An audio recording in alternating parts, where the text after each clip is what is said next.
네, 2021년에서부터 2023년까지 변하는 입시에 대해서 얘기를 하기 위해서 지금 세 분의 전문가들을 모셨습니다. 저는 정동민 국어논술학원 고1팀장 이대건 선생이고요. 지금 제 왼편에 계신 분은 정동민 국어논술학원 고등부 원장 주익현 선생이시고, 저 마지막에 계신 분은 정동민 국어논술학원 논술 원장님 하성민 선생님이십니다. 자, 이제 저희가 얘기해 볼 것은 이제 첫 번째로 입시에 관련된 이야기를 진행을 할 건데, 입시에 관련돼서 이제 21년부터 23년까지 많은 것들이 바뀌게 돼요.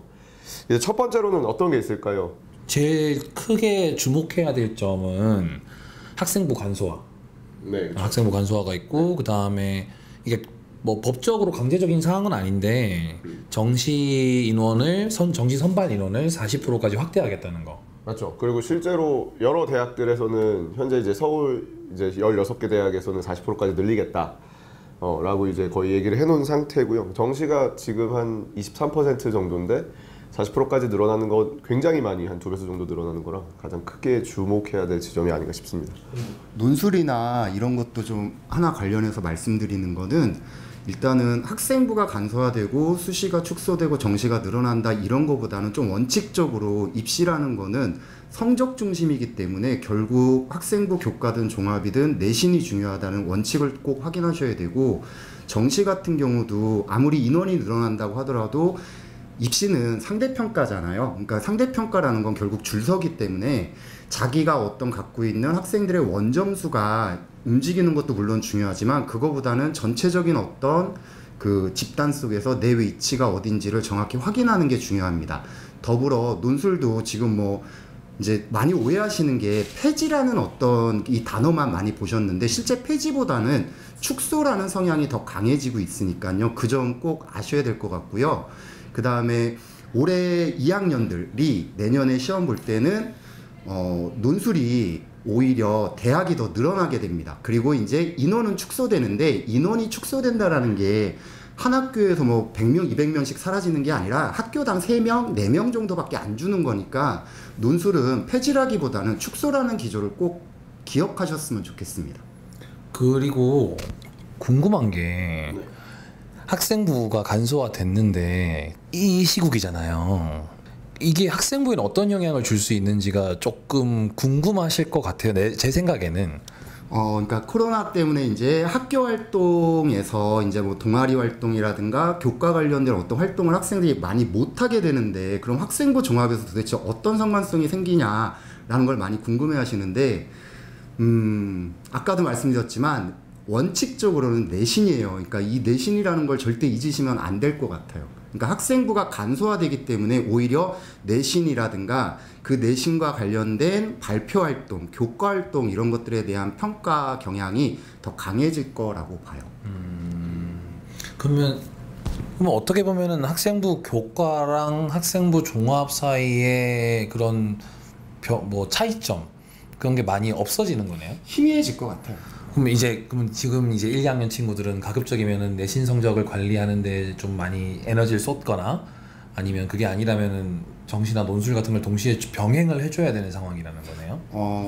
그러니까 그런 점에 대해서 이제 제가 생각할 때는 교과는 학생들의 어떤 내신 성적 중심으로 평가되는 거고, 종합 같은 경우는 이제 물론 내신이 원칙이긴 하지만 아무래도 대학에서 면접이 더 강화되는 성향이 높아질 것 같아요. 그러니까 면접을 조금 까다롭게 갖고 가가지고 내신도 물론 중요하지만 면접을 통과할 수 있는 어떤 그런 능력에 대한 평가, 이런 것들이 더 강해질 거라고 봅니다. 면접.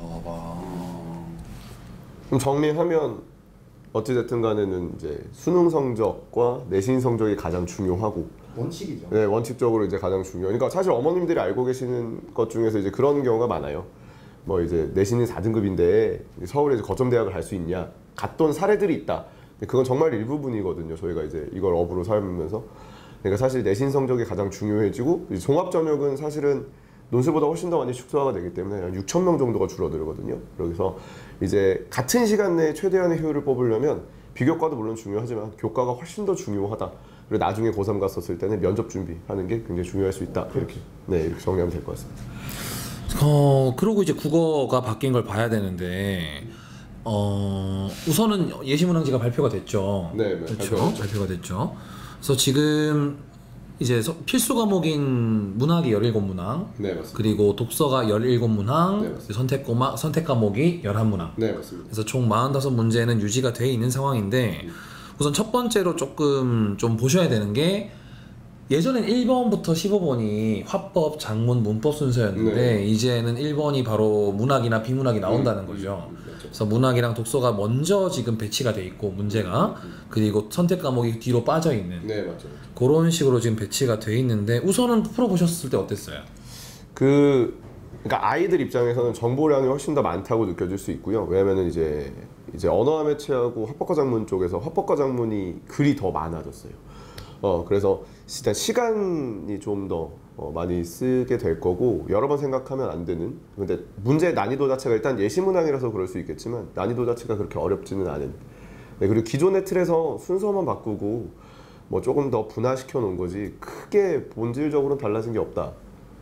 라고 이제 전 느낌을 좀 받았고요. 이제 학생들의 의견을 좀 더 보면, 학생들도 전체적으로 예시문항을 풀어본 친구들은 엄청 어려워지고 그러진 않았다. 대신 시간이 좀 많이 모자랐다는 의견이 이제 대다수인 것 같아요. 우선은 예시문항만 볼 게 아니라 사실은 올해 고3 6월 모평까지 좀 같이 봐야 되는데, 맞죠. 왜냐하면 예시문항에 썼던 포맷을 고3 6월에 그대로 갖다 썼어요. 그러니까 예를 들면은 비문학 같은 경우가 예전에는 긴 융합지문이 출제가 됐었는데, 이제 그 자리에 그걸 대신해서 가, 나 두 개의 지문을 동시에 이제 넣어놓은 걸 출제를 했는데, 그걸 올해 고3에 그대로 적용했더라고요. 그래서 좀 올해 고3애들은 굉장히 좀 어떻게 보면은 좀 불쌍한 거죠. 그런 거 보면 그냥 거의 본인이 생각한 시험이 아니었던 거지, 시험장 들어갔을 때. 그래서 여러모로 혼란스러웠을 건데, 뭐 고2나 고1 입장에서는 오히려 다행이죠. 연습할 네. 자료가 들었으니까. 근데 제 생각에는 크게 이렇게 정리하면 될 것 같아요. 비문학은 쉬워질 거예요. 비문학은 쉬워질 거고, 애들은 틀리던 걸 틀릴 거예요. 그러니까 지문 길이가 짧아졌어요. 쉽게 맞죠, 얘기하면. 맞죠. 그것 때문에 아마 체감상 학생들 입장에서는 좀 비문학은 부담이 줄었다. 줄었다, 확실히. 근데 대신에 문학이 조금 심상치 않다. 그러니까 하나 놓치면 안 되는 게 연계율이 50%로 떨어지고, 네, 맞죠. 그 다음에 이번 계속해서 이제 얘기를 할 수밖에 없는 게 고3 6월 모평인데, 정철의 관동별곡을 냈죠. 그렇죠. 이게 정철 관동별곡 그 주기연설이 있잖아요. 주기적으로 나오니까요. 몇 년 주기죠? 네, 그 주기적으로 나올 때가 있어요. 이게 제가 생각하기엔 그건 거죠. 이게 작가 연계인데, 그러니까 애들 교과서에는 관동별곡이 빠져 있고, 맞죠. 대신에 연계교재에 정철의 3인곡이 들어있어요. 근데 정철이 쓴 작품이고 수십 년간 필수 작품이었던 거니까 뭐 학생들뿐만이 아니라 지금 학부모님들도 배웠던 작품이고, 맞죠. 그래서 내겠다, 같은 작가가 쓴 필수 작품이니까. 그렇게 따지면 문학 학습량이 엄청나게 늘어나죠. 그렇죠. 그래서 제가 봤을 때는 독서는 어떻게 보면은 예전보다 평이해질 것 같은데, 문학에서 얼만큼 그 아이가 다양한 작품을 많이 공부했느냐가 그 아이의 성적을 좌우할 수도 있지 않겠나. 그러니까 내신 때 좀 더 충실하게 공부하는 게 내신 성적뿐만이 아니라 사실은 문학 작품을 되게 많이 공부해 주는 게 내신을 통해서 좀 다르게 더 큰 의미가 생긴 거 아닌가. 네, 그렇게 볼 수도 있죠. 그래서 제 생각에는 그냥 요약하자면 문학은 어려워질 거고 비문학은 쉬워질 거다. 네, 맞죠. 현재까지 비문학이 좀 너무 많이 어려워가지고. 말도 안 되는 걸 요구한 적이 많았죠. 네, 그래서 밸런스를 좀 맞추는 현재 작업을 하고 있는 것 같아요. 이렇게 이 세 가지 분야로 나누어서 네, 밸런스 작업을 좀 진행을 하는 작업인 과정인 것 같으니까. 네. 그리고 선택 과목 좀 얘기를 해야 되는데, 네. 그러니까 저는 아직 좀 애매해요. 왜냐하면 애들은 화작이 쉽다고 생각하고 화작을 선택하려고 그러는데 그 틀린 애들 많거든요. 네, 맞죠. 농담으로 사회성 없다 그러는데 그게 아니라 좀 진지하게 얘기하면 생각이 많고 해석을 하려는 애들이 많이 틀려요. 네, 맞아요. 그런데 그 예시문항지를 봤을 때 저는 좀 제가 수능 봤을 때 경험도 떠오르는 게 바뀐 초반에 쉬워요. 바뀐 초반에 쉬워. 그러니까 저 어릴 때 제2외국어 처음 생겼거든요. 그때 말도 안 되게 쉬웠거든요. 그러니까 제 생각에 오히려 언어와 매체가 낯설 수 있는데 본인이 문법만 탄탄하게 돼 있으면 매체는 굉장히 쉽게 나올 수도 있다. 뭐 제가 뭐라고 이렇게 예측을 하겠냐마는. 그래서 제가 봤을 때 본인이 자꾸 평소 모의고사 풀 때 화작을 좀 틀리는 스타일이면 차라리 언어와 매체를 가는 게 본인 점수에 유리할 수 있다. 그럴 수 있죠. 그러니까 네. 좀 이제 학교에서도 슬슬 너무 이제 고이니까요. 네, 고이는 슬슬 이제 선택을 좀 어느 정도 해야 되는 시기인데 좀 아이들한테도 이미 수업 때 한번 얘기했던 건데 본인이 자꾸 화작에서 생각이 많아지는 스타일이다 싶으면 겁내지 말고 문법을 해라. 네. 반복을 하면 되니까. 네. 그렇게 얘기를 했는데 아무래도 지금 1학년 친구들도 모의고사를 학원에서도 계속 풀고 있으니까 그런 경험 통해서 본인한테 맞는 과목이 뭔지를 좀 미리부터 고민을 해두는 게 필요하지 않을까. 그래서 선택 과목을 좀 그쵸. 이걸 미리 좀 고민을 해두는 게 아마 고3 때 좀 더 편하겠죠. 그리고 이제 고1 입장에서는 사실은 이제 화법과 작문을 하다가 이제 언어와 매체인 문법으로 돌아가는 거는 좀 쉽지 않을 수 있어요. 왜냐면 어쨌든 문법은 이제 공부해야 되는 공부량이 많으니까요. 아이들 입장에서 받아들였을 때는. 그러니까 기본적으로는 이제 문법을 먼저 하고 본인이 좀 안 되겠다 싶으면은 이제 돌리는 쪽이 좀 더 나을 것 같고. 그리고 어쨌든 간에 상위권 친구들은 문법을 하는 게 맞는 게 표준 점수라는 게 있어가지고 실제로 좀 시험을 보고 나서 좀 어려운 문제들이 있으면 점수가 바뀌어서 들어가거든요. 그 이제 아직 그거는 발표된 거 없죠. 그런 어떤 선택 과목이 어떤 과의 가산점에 해당되는지 뭐 이런 건 발표된 게 없죠. 그러니까 그냥 국어 같은 경우나 수학 같은 경우 이제 선택 과목이 생기는데 수학 같은 경우는 서울의 상위권 대학은 예를 들어서 미적이라든가 기하 이런 것들을 필수적으로 지정하는 대학들이 나오지만 국어는 그런 건 없어요. 국어는 그냥 자유롭게 선택할 수 있게 대부분 대학이 다 허용을 했으니까 선택에 대한 어떤 고민은 국어에서는 필요 없다고 봐요. 그럼 이제 그냥 정확히 순수하게 본인 점수. 그쵸. 이제 공부 방법. 우선은 저는 두 가지 얘기를 좀 드릴 수 있을 것 같아요. 우선은 첫 번째는 비문학 기출 문제로 빨리 연습을 시작해야 되는데 가급적이면 이제는 길고 어려운 지문을 굳이 찾아서 할 필요가 없어졌다. 그냥 정확히 보면 한 2005년부터 2012년 그때까지의 지문들을 통해서 문제 유형과 지문 독해력을 길러주는 게 우선 독서에선 필요하고 네. 문학은 진짜 열심히 하셔야 될 것 같아요. 문학은 이거는 뭐 지금 공부 방법이 문제가 아니라 무조건 학습량을 늘려야 된다. 그렇죠. 그러니까 보통 1학기에 문학을 하고 2학기 안 해요. 맞죠. 근데 이거 그렇게 하다가는 수능에서 큰일 날 수도 있겠다.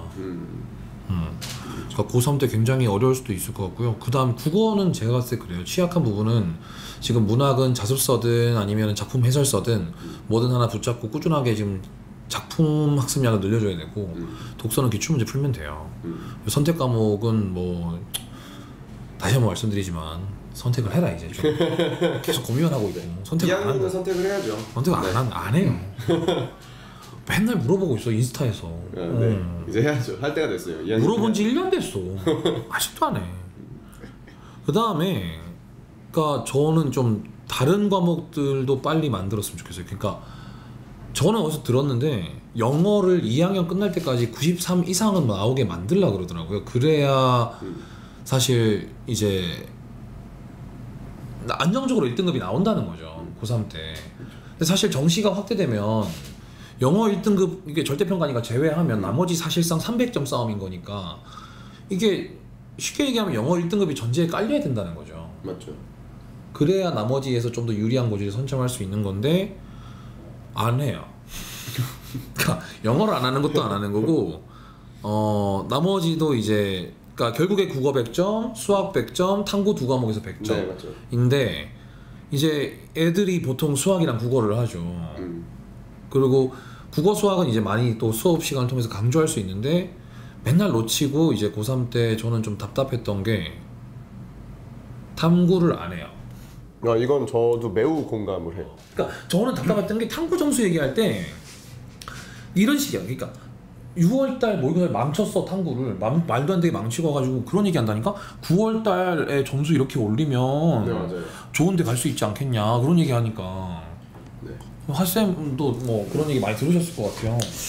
조금 이제 학년별로 조금 다르게 좀 얘기해 볼 수 있는데 일단 고1 때까지는 사회 과목이나 과학 과목에 대한 성적보다는 기본적으로 국영수 성적이죠. 그러니까 네. 국영수 성적이 이제 내가 도대체 서울 안에 있는 주요 대학을 가려면 어느 정도가 돼야 되냐 했을 때 조금 오해하시지 않았으면 좋겠는 것 중에 하나가 뭐냐면 보통 3학년 때 많은 친구들이 아까 이제 우리 주익현 원장님도 말씀하셨지만 자기 성적을 좀 오해하는 경우가 생기는 게 성적을 볼 때 자꾸 1학년, 2학년 때 등급으로 보게 돼요.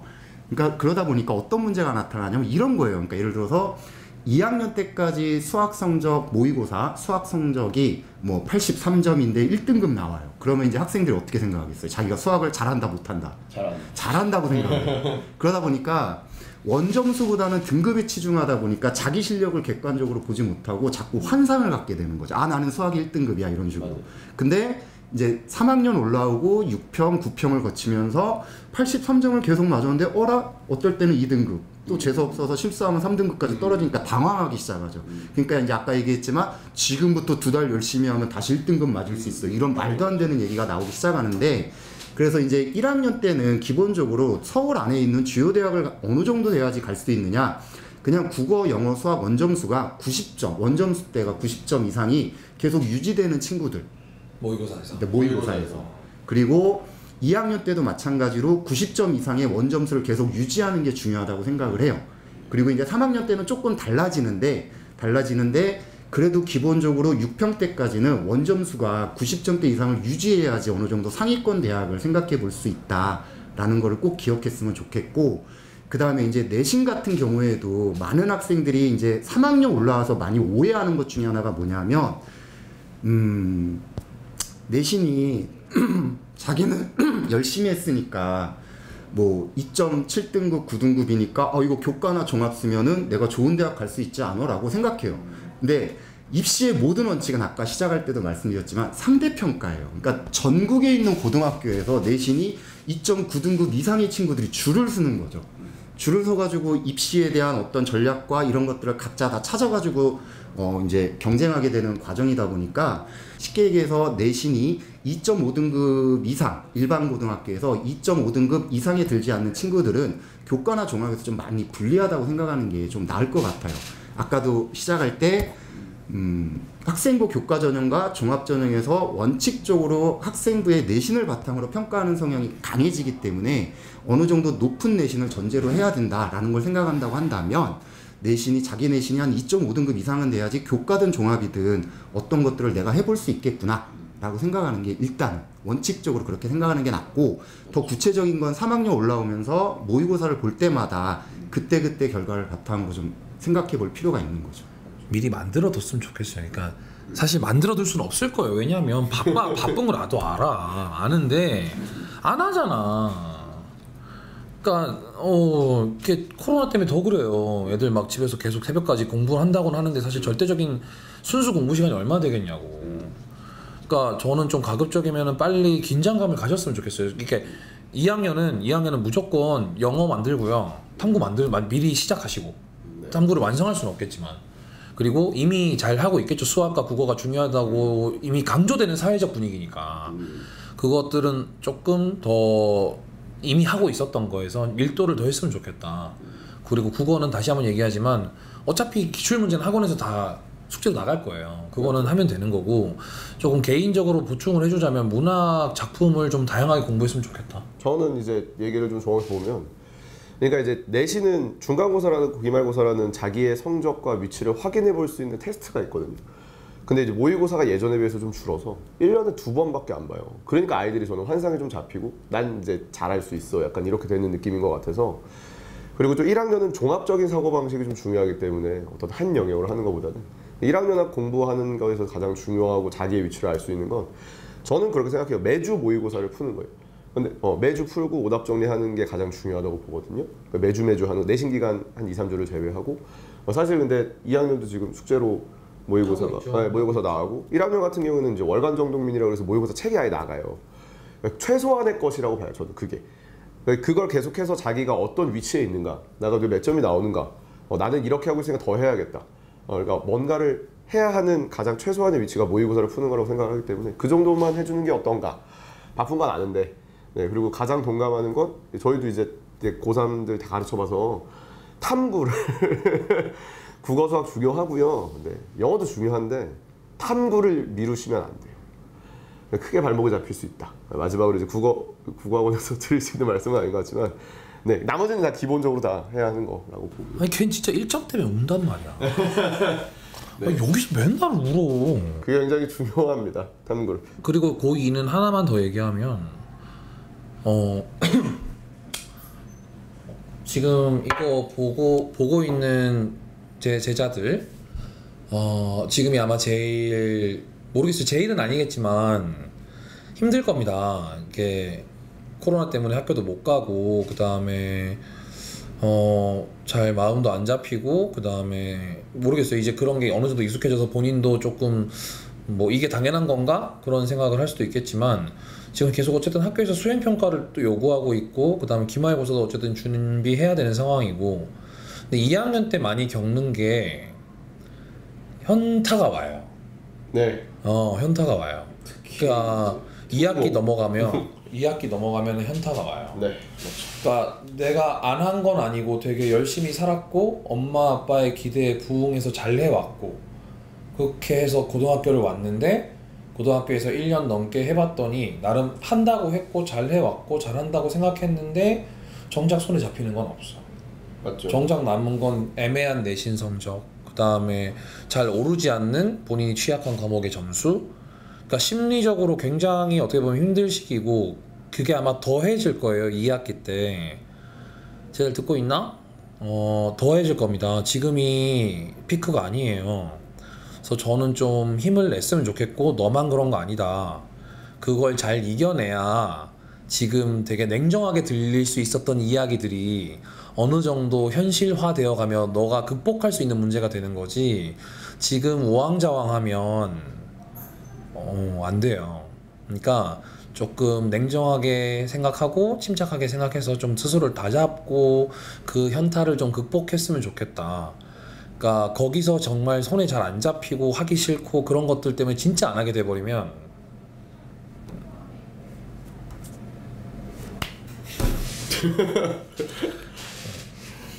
그 점과 관련해 가지고 이제 1, 2학년들이니까 하나 좀 당부하고 싶은 거는 우리가 공부할 때 제일 중요한 게 질문이라고 생각해요. 그러니까 학교든 학원이든 학생들이 수업이나 공부를 하는 과정에서 조금 중요하게 생각해야 되는 게 많은 친구들이 너무 기계적으로 공부를 하다 보니까 그냥 시간 때우기식 공부, 학교 가서 이 수업을 듣고 학원 가서 이 수업을 듣고 그냥 이렇게 하루를 보내는 경우가 많은데 근데 그 과정에서 저는 좀 그래요. 그러니까 과목별로 하루에 하나씩 자기가 이해 안 되거나 어려웠던 거를 선생님들한테 기계적으로 질문하는 연습도 한번 해봤으면 좋겠어요. 이해가 안 되는 거라든가 모호한 거. 그러니까 대부분의 예를 들면 국어 공부 같은 경우에서도 분명히 문학이나 비문학 제시문을 읽다 보면 자기 혼자 봤을 때는 모르겠는데 잘 이해가 안 되는데 그냥 이게 2번 이래 하고서 그냥 넘어가는 경우가 많은데 그걸 한번 자기가 스스로 선생님들에게 질문해 보면서 나는 이렇게 생각해서 이걸 이렇게 풀어봤어요. 근데 이게 틀려요. 왜 그러죠? 나는 이게 왜 틀리는 거죠? 이렇게 조금 구체적으로 질문하는 연습들을 1학년이나 2학년 때부터 한다면 그게 처음에는 되게 힘들고 창피하고 낯선 어떤 활동이겠지만 그게 3학년 때는 오히려 되게 자기한테 큰 도움이 될 수 있는 과정일 거예요. 그러니까 그것만 조금 1학년, 2학년 친구들이 공부할 때 질문하는 습관을 조금 적극적으로 가졌으면 좋겠어요. 모르는 거 그냥 넘어가지 말고 제발. 3학년 때 너무 답답해 얘들아. 왜냐면 모르는 단어가 너무 많아. 논술 제시문을 읽히는데 3학년들이 모종의 생각 이랬을 때 이 모종이라는 단어 뜻을 모르는 친구들이 너무 많아. 심지어 모종이 모종 씹는 거요. 이런 친구들이 나올 정도로 굉장히 떨어지는데 그게 왜 그러냐 하면 모르는데 그냥 넘어가는 게 쌓인 거죠. 그러니까 그런 것들을 찾거나 질문하는 습관을 조금 많이 가졌으면 좋겠어요. 창피하지 말고 제발. 알았지? 단어도 안 외워. 외우라고 시키는데 안 외워. 그렇죠. 주관식으로 문제 되면 100일장 한다니까? 네. 그거 나 예전에 얘기했잖아. 느릿느릿 걸어도 땡땡땡땡 해놨더니 정답이 황소고름이야. 느릿느릿 걸어도 괜찮아요. 느릿느릿 걸어도 할 수 있어. 약간 지네끼리. 인스타 감성. 네. 그래서 그래요. 좀 힘냈으면 좋겠고 고1 친구들도 진짜 좀 그렇죠. 지금 학교를 가야 되는데 그 예전에 고1이랑 뭐가 달라요? 지금 분위기가? 학교에 관련된 의존도가 굉장히 많이 사실 떨어져 있어요. 네, 이게 사실 저는 사교육하는 입장인데 사교육에 관련된 의존도가 지금 너무 높아졌어요. 예를 들면 학교에서 수업을 듣고 사교육을 듣는 형태여야 되잖아요. 근데 학교에서 수업 자체를 온라인 클래스로 진행을 하면 뭐다 그런 친구들이 있는 건 아닌데 학교에 관련된 의존도가 좀 많이 떨어져 있고요. 네, 그래서 이제 학원에 관련된 의존도가 너무 많고 수행평가가 마찬가지로 몰려 있으니까 아이들이 체력적으로 좀 힘들지 않나 라는 생각이 일단 들고요. 그리고 일단 학교로 다시 복귀를 해야죠. 학교 생활도 하고 정상화가 일어나야 이제 어쨌든 공부 계획을 세울 수 있으니까요. 계획도 장기적이지 못해요. 아이들을 보면 이제 단기적으로만 세울 수밖에 없어요. 현재 아이들이. 그것도 좀 옆에서 보면 힘든데 열심히 하세요. 정말 열심히 하셔야 돼요. 열심히 한다는 거에 기준도 되게 세우기 힘든 상황이에요. 네, 사실 이 기준 자체도 세우기 힘들지만 열심히 하셔야 돼요. 네, 정말. 옆에서 진짜 열심히 한 새끼가 있어야 보고 어쨌든 간에 좀 보고 네. 깨우실 텐데. 열심히 하셔야 돼요. 미스터 트롯 나오시는 분들처럼 열심히 하셔야 돼요. 아주 열심히 하셔야 대학을 가실 수가 있어요. 그러기 위해선 학교로 가긴 해야 되는데 아직은 잘 모르죠. 장기적인 계획을 세울 수 없으니까 내신부터 열심히 합시다 우리가. 그럼 이제 슬슬 정리하시죠. 네. 뭐 지금까지 봐주셔서 감사했고요. 저는 원장 주익현이었고요. 옆에는 논술 원장님 하성민 선생님, 그리고 옆에는 고일 팀장님 이대건 선생님이었습니다. 어쨌든 이 시국 잘 이겨내고 모두가 조금 행복한 결과 얻을 수 있도록 거기에 좀 도움이 되었으면 하는 바람입니다. 지금까지 봐주셔서 감사합니다. 감사합니다. 감사합니다.